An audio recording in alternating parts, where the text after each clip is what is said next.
Selamat datang kembali. Hari ini kita akan menyelami salah satu pilar paling mendasar dalam Islam, yaitu syahadat. Anda mungkin sudah sangat akrab ya dengan kalimatnya. Tapi sumber-sumber kita kali ini mengajak kita jauh lebih dalam.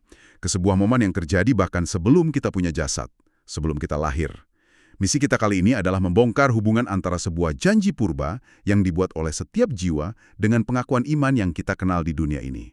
Dan ternyata kesaksian ini skalanya jauh lebih besar dari yang kita duga. Siap? Oke, mari kita bedah ini. Mari kita mulai dari ide yang jujur saja cukup mengguncang ya.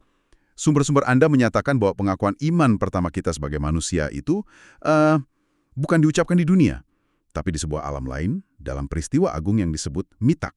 Sebenarnya apa sih yang terjadi di sana? Tepat sekali. Mitak ini adalah sebuah perjanjian primordial. Coba Anda bayangkan ya, sebelum ada penciptaan fisik, sebelum ada langit dan bumi, Allah mengumpulkan seluruh ruh keturunan Adam, semua. Dari yang pertama sampai yang terakhir.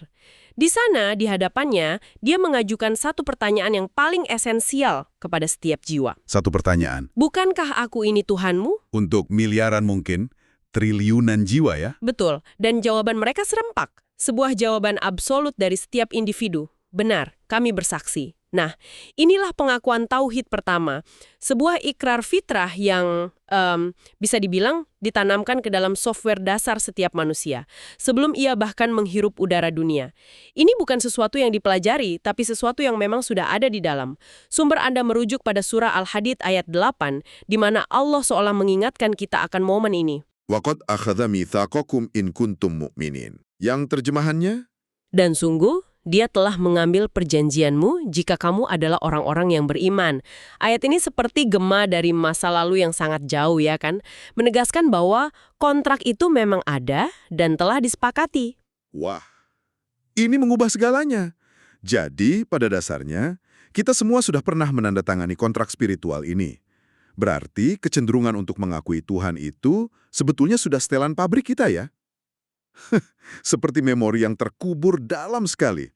Tapi, ini jadi pertanyaan. Untuk apa? Kenapa harus ada perjanjian di awal? Kenapa nggak langsung saja kita diuji di dunia?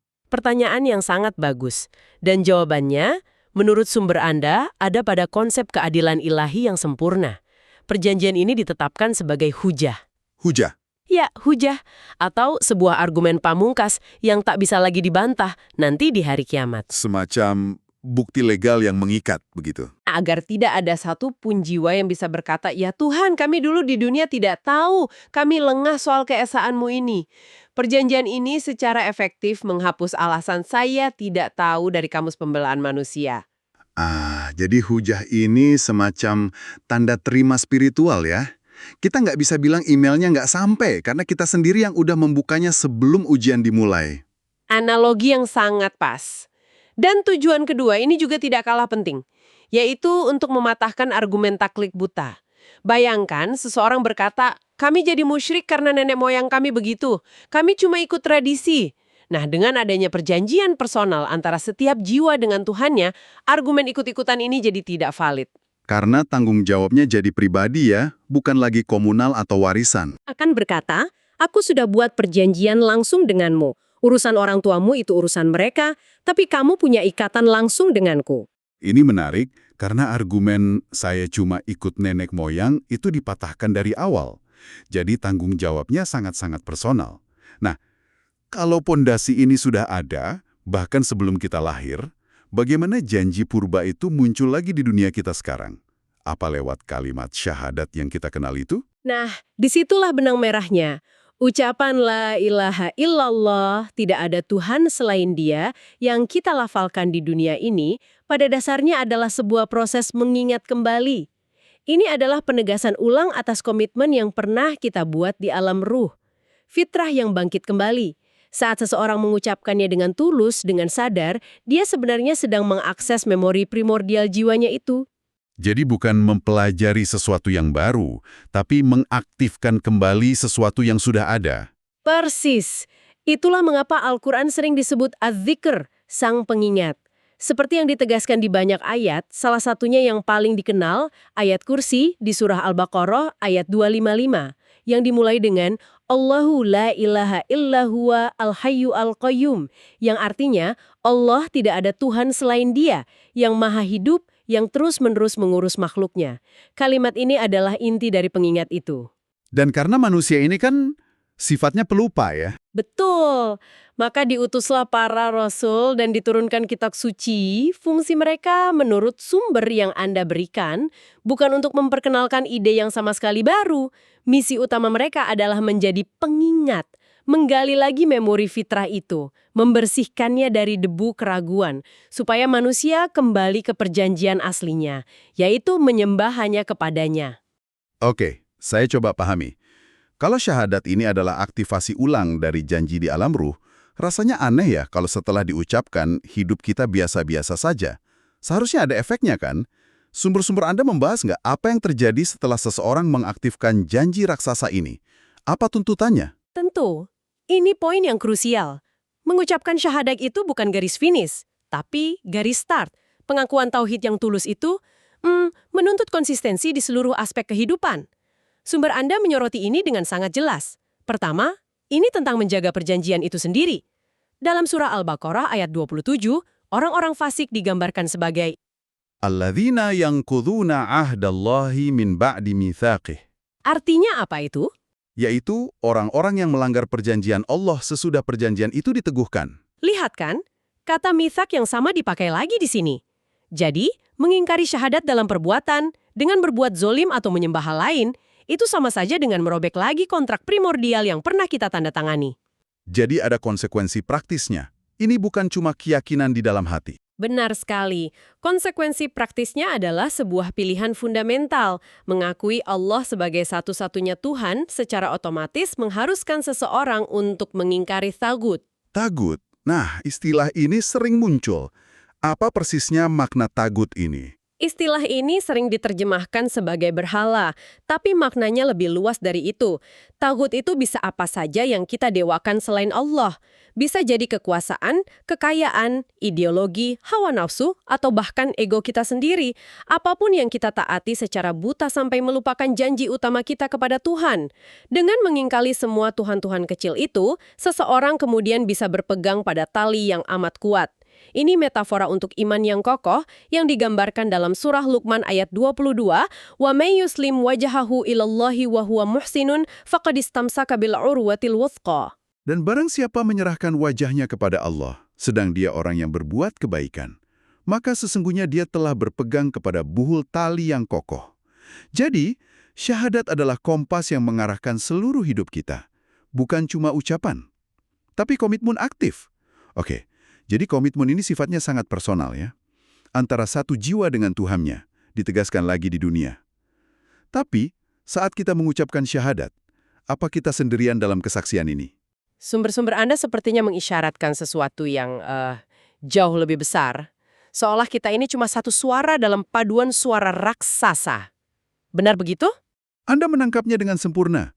Syahadat itu bukan fenomena manusia saja. Ia adalah fenomena kosmik. Saat Anda mengucapkan, "Aku bersaksi tiada Tuhan selain Allah," Anda sebenarnya sedang bergabung dengan sebuah paduan suara universal. Mari kita lihat siapa saja anggotanya. Silahkan. Pertama, yang paling utama adalah para malaikat. Mereka adalah saksi atas keesaan Allah. Ibadah mereka yang tanpa henti itu adalah bentuk syahadat mereka. Surah Al-Anbiya ayat 19 dan 20 menjelaskannya dengan indah. وَمَنْ أَنْدَهُ لَا يَسْتَكْبِرُونَ عَنْ عِبَادَتِهِ وَلَا يَسْتَحْسِرُونَ يُسَبِّحُونَ اللَّيْلَ وَالنَّهَارَ لَا يَفْتُرُونَ. Yang artinya, dan malaikat-malaikat yang di sisinya tidak mempunyai rasa angkuh untuk menyembahnya, dan tidak pula merasa letih. Mereka bertasbih malam dan siang tanpa henti-hentinya. Ibadah konstan tanpa lelah itu adalah bentuk syahadat in action mereka. Oke, malaikat masuk akal. Mereka memang digambarkan sebagai hamba yang selalu taat. Siapa lagi? Selanjutnya adalah bangsa jin. Sama seperti manusia, mereka diciptakan untuk beribadah. Mereka diberi kehendak bebas, diberi pilihan. Sebagian dari mereka memilih beriman dan bersaksi. Seperti yang dikisahkan dalam Al-Quran tentang sekelompok jin yang mendengarkan wahyu lalu berkata, "Kami beriman kepadanya dan kami sekali-kali tidak akan mempersekutukan sesuatu pun dengan Tuhan kami." Dan sebagian lain memilih jalan yang berbeda. Jadi mereka punya ujian yang paralel dengan kita ya. Nah, ini yang paling membuat saya penasaran. Bagaimana dengan ciptaan lain? Bagaimana bisa sebuah gunung atau planet ikut bersaksi? Ini bagian yang paling puitis sekaligus paling mendalam. Untuk seluruh alam semesta, langit, bumi, gunung, hewan, tumbuhan, syahadat mereka itu terwujud dalam dua bentuk. Pertama, dalam ketundukan mutlak atau Islam pada hukum alam yang telah ditetapkan, planet yang beredar pada orbitnya dengan presisi, itu adalah bentuk ketundukannya. Siklus air, itu adalah Islamnya.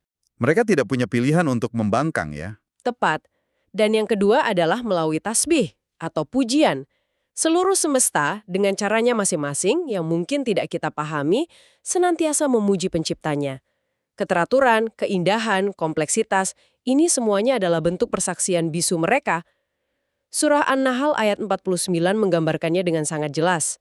Walillahi yasjudu ma fis samawati wa ma fil ardi min dabbatin wal malaikatu wa hum la yastakbirun. Dan hanya kepada Allah bersujud segala apa yang ada di langit dan di bumi, dari makhluk yang melata dan juga para malaikat, dan mereka tidak menyombongkan diri.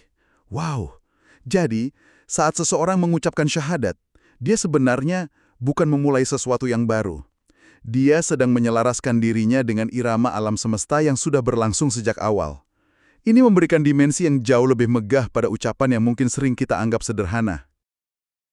Jadi, apa artinya semua ini bagi kita?